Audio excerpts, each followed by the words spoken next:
Sementara itu pemirsa, untuk memberikan kenyamanan serta kelancaran perekonomian kepada masyarakat di Kecamatan Tanjung Lago dan Sumber Marga Telang, Pemkab Banyuasin membangun dermaga penyeberangan di kedua kecamatan tersebut.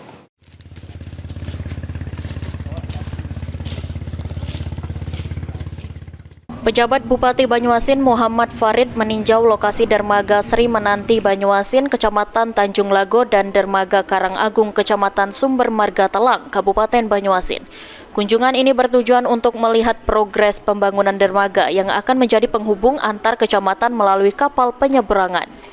Dalam kunjungan tersebut, PJ Bupati Banyuasin bersama beberapa kepala OPD menyeberangi sungai menggunakan kapal tongkang dari dermaga Sri Menanti menuju dermaga Karangagung.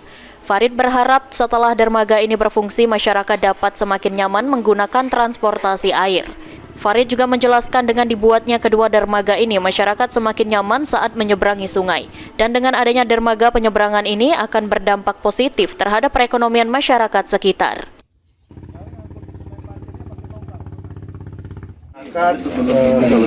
Menyeberangi sungai dan juga semakin nyaman masyarakat kita mengantar arus barang dan tempat. Mudah-mudahan dengan adanya dermaga baru dan juga pelayanan yang baik di dalam pelayanan penyeberangan air transportasi air ini semakin memacu peningkatan kesejahteraan ekonomi masyarakat di Banyuasin.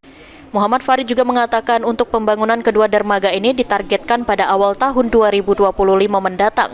Penyeberangan ini dapat berfungsi. Suryadi, PAL TV. Penyeberangan ketek buat warga ini dibagi ini per hari.